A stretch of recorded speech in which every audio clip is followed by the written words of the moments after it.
Hello friends, welcome back to my channel. कैसे हो आप सब लोग। आज की इस वीडियो में मैं आप सबके साथ शेयर करूंगी एक ऐसा टॉपिक जो बहुत ज़्यादा कॉमन होने के साथ साथ बहुत ज़्यादा इंपॉर्टेंट भी है, और वो टॉपिक है अनवांटेड फेशियल हेयर्स का, जिसकी वजह से हम सब लेडीज को बहुत ज़्यादा प्रॉब्लम होती है। क्योंकि अगर बात करें अपर लिप्स, फॉरहेड, चिन एरिया पे अगर बाल होते हैं तो वो बहुत ज़्यादा बुरे दिखते हैं, तो हमारा कॉन्फिडेंस भी उसकी वजह से बहुत लो होता है।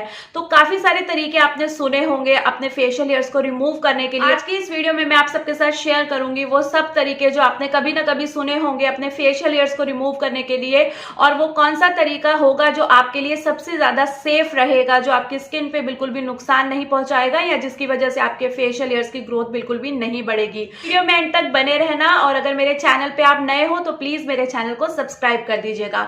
तो चलिए अब बात करते हैं वो कौन कौन से तरीके हैं जो आपने कभी ना कभी सुने ही है, या आपने बहुत सी वीडियोस भी देखी होंगी कि किस तरीके से आप फेशियल हेयर्स को रिमूव कर सकते हो। वो कौन कौन से तरीके होते हैं। वो तरीका होता है, या तो आपको कहा जाता है कि आप अपने फेशियल हेयर्स को रेजर से रिमूव कर लीजिए, फेशियल रेजर आते हैं उनसे रिमूव कर दीजिए, या फिर आपको ये भी बताया जाता होगा कि थ्रेड का यूज कीजिए, या फिर आपको कोई ना कोई होम रेमेडी बताई जाती होगी, या फिर आपको वैक्सिंग के बारे में बताया जाता होगा। तो चलिए बात करते हैं स्टेप बाय स्टेप इन सब तरीकों के बारे में, और ये भी मैं आपको बताऊंगी कि इनमें से कौन सा तरीका आपके लिए सबसे ज्यादा सेफ रहेगा। तो सबसे पहले बात करते हैं फेशियल रेजर की, कि क्या हमें अपने फेस पे फेशियल रेजर का यूज करना चाहिए। अगर मैं बात करूं अपनी, मैंने कभी भी अपने फेशियल हेयर्स को रिमूव करने के लिए रेजर का यूज नहीं किया है, क्योंकि कहीं ना कहीं मुझे वो डर है कि अगर मैं फेशियल रेजर का यूज करूंगी तो मेरे जितने भी फेशियल हेयर्स हैं उनकी ग्रोथ बढ़ सकती है, या वो काफी थिक और मोटे आ सकते हैं। तो इसी डर की वजह से मैंने आज तक फेशियल रेजर का यूज नहीं किया है। हो सकता है आप में से बहुत सारे लोग ऐसे भी होंगे जिनको फेशियल रेजर सूट करता हो, या उसका यूज करने के बाद आपको कुछ भी साइड इफेक्ट ना लगता हो। मेरे अंदर वो डर है, इसलिए मैंने आज तक उसका यूज नहीं किया है। तो जब मैंने उसका यूज नहीं किया है तो मैं आपको भी यही सजेस्ट करूंगी कि आप उसका यूज मत कीजिए। बात करते हैं वो कौन सा दूसरा तरीका होता है जिससे हम फेशियल हेयर्स को रिमूव कर सकते हैं। तो वो तरीका होता है होम रेमेडीज। आपने ना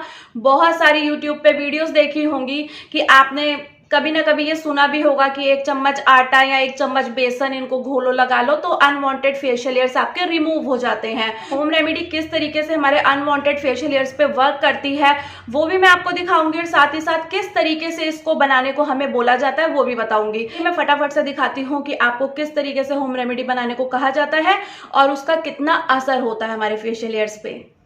इस रेमेडी को बनाने के लिए पहले मैं ले रही हूँ 1 चम्मच गेहूं का आटा, और इसमें मैं मिक्स कर दूंगी थोड़ा बेसन, और उसके बाद रोज़ वाटर में मिक्स करके मैं इसे अप्लाई कर लूँगी। एक्चुअली मैं यहाँ दोनों चीज़ें इसलिए ले रही हूँ क्योंकि मैंने बहुत सी जो वीडियोस देखी हैं उसमें किसी ने तो आटा यूज़ किया है, किसी ने बेसन का यूज़ किया है, किसी ने दोनों का यूज़ किया है। तो हम भी दोनों का ही यूज़ कर रहे हैं, और रोज़ वाटर का यहाँ पर मैं यूज़ कर रही हूँ। लेकिन किसी ने ये भी बोला हुआ था कि आप कच्चे दूध का यूज़ कर सकते हो। तो देखिए, पेस्ट बनाने के लिए आप कच्चा दूध लो या रोज वाटर लो, कोई मैटर नहीं रखता।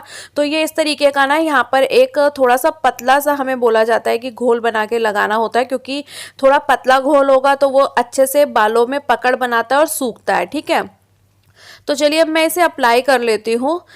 इस टाइम मेरे अपर लिप्स पे भी बाल हो रहे हैं, क्योंकि इस रेमेडी को ट्राई करने के लिए ही मैंने अपर लिप्स रिमूव नहीं किए थे। तो चलिए अब मैं इसी बहाने ये भी ट्राई करूँगी ना कि ये कितना वर्क करता है।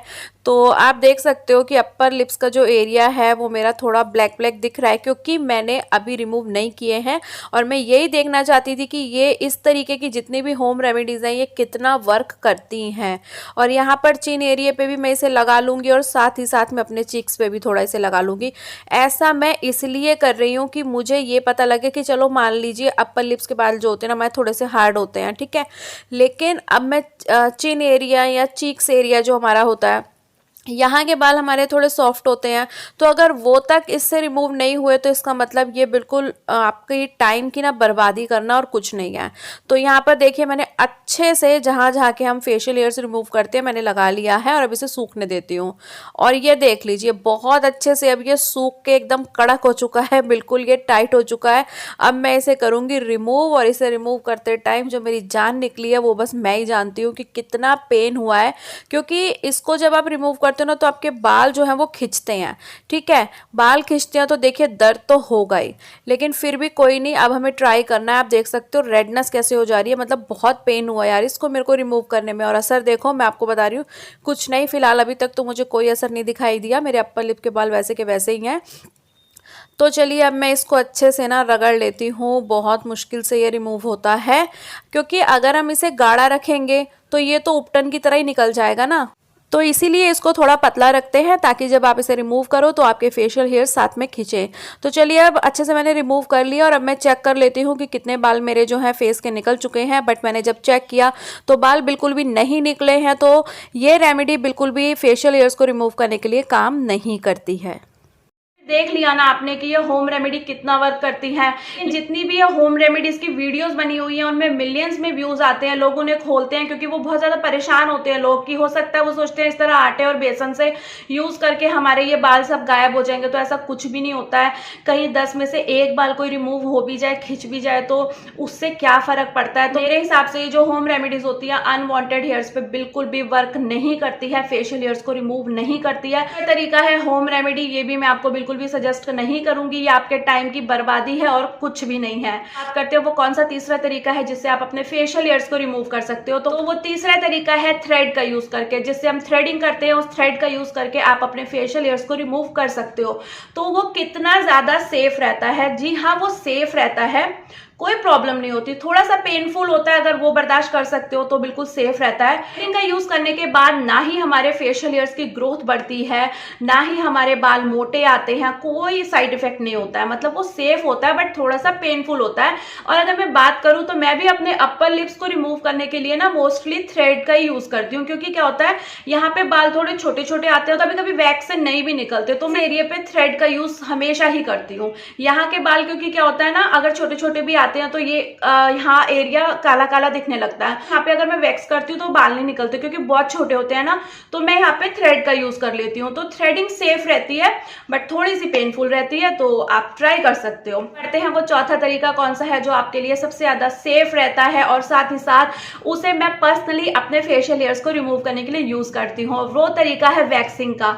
वैक्सिंग सबसे ज्यादा सेफ रहती है फेशियल हेयर्स को रिमूव करने के लिए। वैक्सिंग का यूज करने से जो हमारे बाल हैं वो जड़ से रिमूव होते हैं, और जब बाल जड़ से रिमूव होते हैं ना तो उनको आने में कुछ दिन लग जाते हैं। मतलब अगर आप वैक्सिंग करते हो ना तो आपके कई दिन आराम से निकल जाते हैं, लेकिन अगर आप थ्रेड का यूज करते हो तो सेफ तो है बट आपके बाल जल्दी आते हैं। बट वैक्स करने से थोड़े दिन आपके आराम से निकल जाते हैं। बात करते हैं किस तरीके की वैक्स आपको यूज करनी चाहिए। देखिए मार्केट में जो रेडीमेड वैक्स आती है, जो स्लीक वगैरह की वैक्स आती है ना, उसे हम गर्म करते हैं, लगाते हैं, फिर पट्टी लगा के खींचते हैं, ठीक है, वो भी सेफ रहती है। बट क्या थोड़ा सा तामझाम लगता है।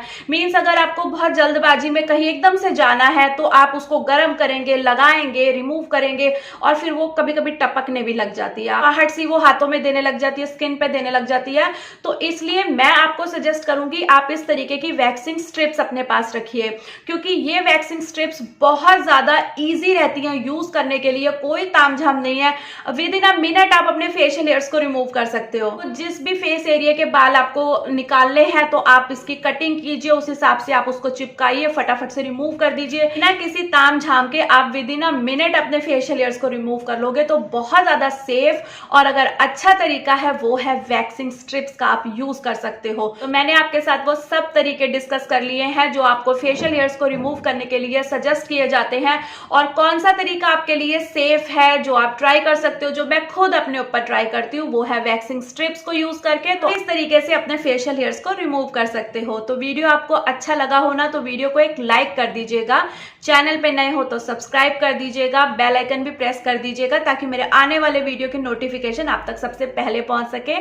तो thank you, thanks for watching.